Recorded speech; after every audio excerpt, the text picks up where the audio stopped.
It has been 4 painful months since the tragic disappearance and death of 19-year-old Jay Slater in Tenerife gripped the UK and beyond. A holiday that began with laughter and sunshine ended in heartbreak for his family, who have been left devastated by the inexplicable loss. Now, as the search ends and the grieving continues, Jay's mother, Debbie Duncan, has chosen to close the GoFundMe campaign that raised £72,000 in a matter of days following the desperate attempt to find her son. Please subscribe to my YouTube channel. In a deeply emotional statement, Debbie not only confirmed the fundraiser's closure, but also revealed exactly what the money had been spent on, putting to rest growing speculation and unfounded online conspiracy theories. Her message was not just a financial accounting, but a raw glimpse into the pain, logistical nightmare, and quiet strength of a mother navigating a nightmare few can comprehend. The sudden disappearance that shook a nation. Jay Slater had been on holiday in Tenerife with friends when he vanished on June 17th. After leaving an Airbnb with two men he had just met, Jay attempted to walk back to his accommodation across mountainous terrain, a trek that would have taken hours under the blazing sun. His final communication with his friend Lucy involved a panicked phone call. He was thirsty, disoriented, and running out of battery. He was never seen again. Over the following weeks, the story captured widespread attention. Spanish police led an intensive search of the mountainous Masca ravine, supported by volunteers and British media coverage. As time passed, however, hope began to fade. The mystery only deepened as no major clues surfaced and theories, from abduction to accident, ran rampant on social media. In the midst of the chaos, Debbie Duncan launched a GoFundMe page titled "Help Find Jay Slater," which quickly amassed over £70,000 from the public. The donations poured in from strangers who were moved by the family's anguish and desperate to support the search. The emotional toll and the misplaced scrutiny. But with the generosity came suspicion. As days turned into weeks and no progress was made, armchair sleuths and online trolls began questioning the use of the money. Accusations were hurled, assumptions made. People speculated whether the funds were being used appropriately. Some even suggested the family had given up too soon, or that they were profiting from the tragedy, claims that hurt Debbie deeply. Now, as she officially closes the campaign, Debbie is addressing those claims head-on. Please subscribe to my YouTube channel. Every single penny that was donated went towards finding my son or supporting the necessary arrangements in Tenerife, she wrote in a Facebook post linked to the GoFundMe page. We did not go on holiday. We did not treat this money as a luxury. It was survival money. For flights, for legal support, for translators, for extended stays while we waited for news. And unfortunately, for preparing to bring Jay home. How the £72,000 was spent. According to Debbie, the funds were used across multiple urgent areas. Travel and accommodation, £25,000. Multiple family members flew to Tenerife, booking hotel rooms near the search site for over a month. As days turned into weeks, the cost of staying on the island surged. Prices doubled during peak season, and availability dwindled as media crews flooded in.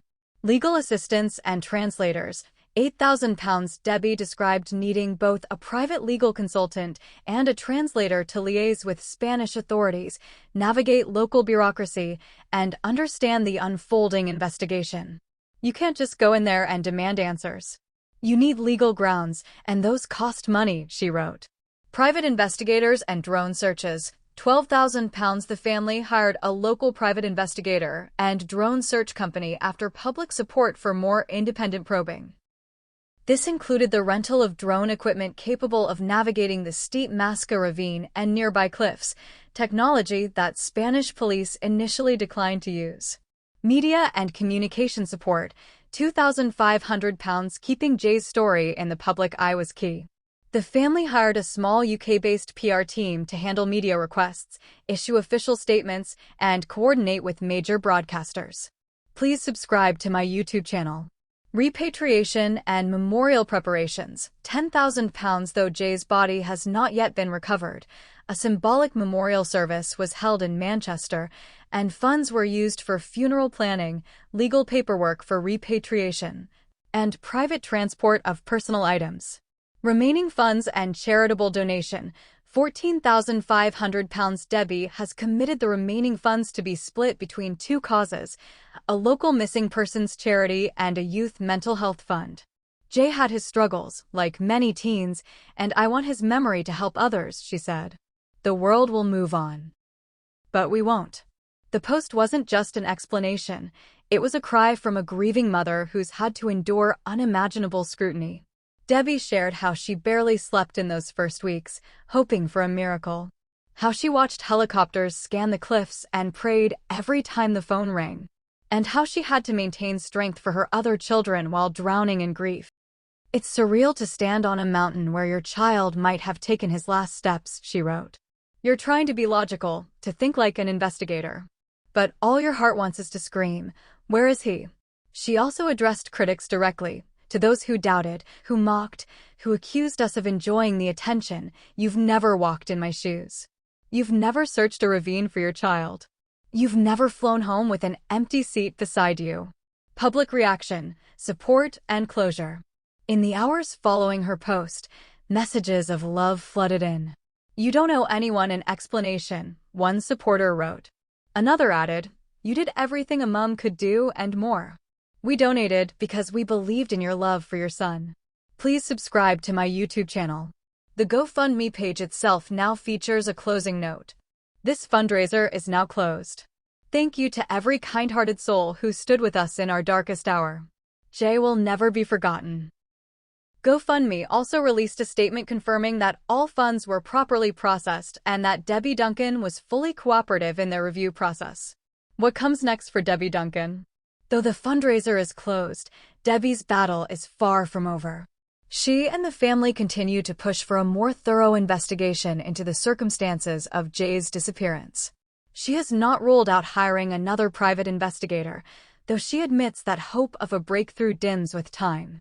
In the future, Debbie hopes to launch a foundation in Jay's name, one that helps support families searching for missing loved ones abroad. You don't realize how quickly things spiral when you're in another country. It's not just about the search, it's about understanding the system, the language, your rights. If Jay's story can help another family avoid this pain, then something good can come from this nightmare. A mother's grief, a community's compassion. Jay Slater's story is one that touched hearts far beyond his hometown. It showed the vulnerability of youth, the unpredictability of travel, and the fragile lines between adventure and tragedy. But at the center of it all has been a mother's unshakable love. As the sun sets on the fundraiser, the pain remains, but so does the hope that Jay's name will live on, not in hashtags or headlines, but in action. In the comfort of a charity hotline. In the helicopter fuel for the next search. In the hug of a mother who knows someone out there helped when it mattered most. Jay may be gone, but his story isn't over. And neither is the impact he's had on the world. Subscribe the channel to get such videos.